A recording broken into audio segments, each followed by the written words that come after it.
Good. All right, good, ready? Good. Yeah, well, I'll let you know. Okay, well, now we're going to jump in with some questions. Our email box has been flooded, so I'm going to start with Tootie, who says, how do you help your children get past the hurt, anger, and disappointment of their parent separation? Ooh, that's a good one. You have to spend a lot of time talking to them, and you have to put your arms around them, and you have to know that you love them. And love is a very important thing, and physical contact is very important. Lots of kisses, lots of hugs, and lots of things.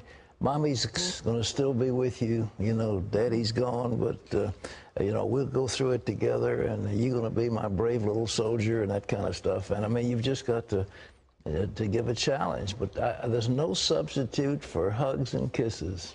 And affirmation. You know, affirmation. Yeah. All right. Hugs and kisses. Yeah, absolutely. Where Yard writes, the father of my twin boys and I are separated at the moment, but I feel like he's my soulmate. I believe God put him in my life for a reason. I pray to God every day that we may get back together someday, but he says we'll never get back together. Should I keep praying for us? And how do I pray about this? I just keep getting disappointed every time I think about moving on.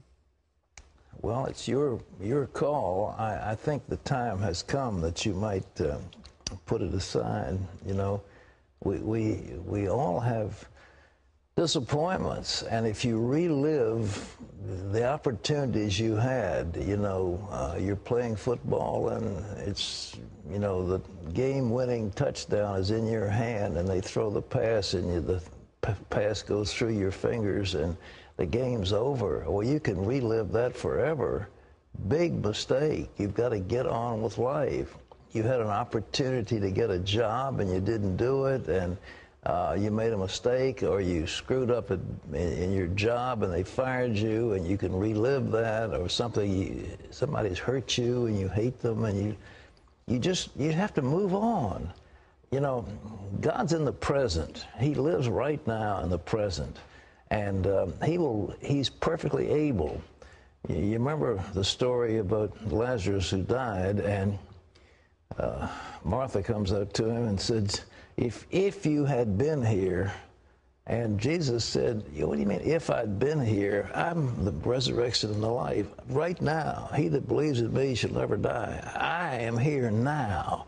Jesus is here now. So bring your problems to him now, and don't keep living what may be. And if he wants to bring that man or whatever back into your life, that's his business, but don't linger on it. It's tough to say, but you've just got to do it. Mm-hmm.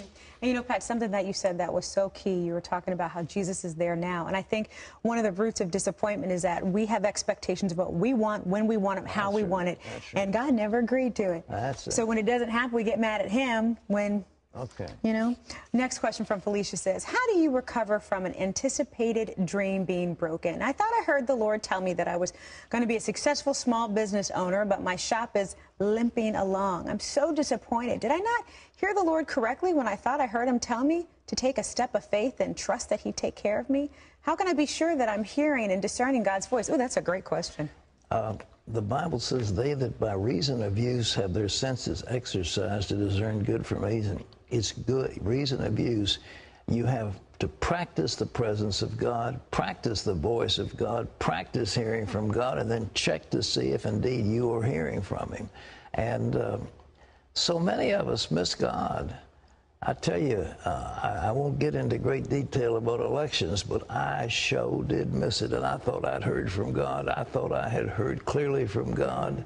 What happened? What intervenes? Why? You ask God, how did I miss it? Well, we all do, and I've had a lot of practice, so don't be discouraged. He'll lead you. Just continue to trust in him, and don't trust in yourself. Lean not unto your own understanding, but in all your ways acknowledge him, and he'll direct your paths. That's all he said. Lean not unto your own understanding. All right, next. Good word. Well, May wants to know, if a husband is called to the ministry, is the wife supposed to go even though she doesn't feel the call? Is it her duty? Whither thou goest, I will go. Thy people will be my people. You signed on to marriage, and you've made your husband the head of the household, and he's got to decide. You know, you have to be called. What are you going to do? You say, no, I'm getting a divorce because you're going to the ministry? No, you don't have that privilege. So, I mean, I'm sorry. But I think you need to ask God to bring you along. And I know what it's like to have a wife isn't 100% in favor. God himself has to do the job, and then God brings harmony and unity. But trust the Lord. He'll show you. You know what I love, Pat? You know the essence of everything is to trust the Lord. In our heartbreak, in our disappointment, in our questions, is to trust the Lord. Trust in the Lord with all your heart and lean not into your own understanding. In all your ways acknowledge him. And he will direct your path. Thank you, dear.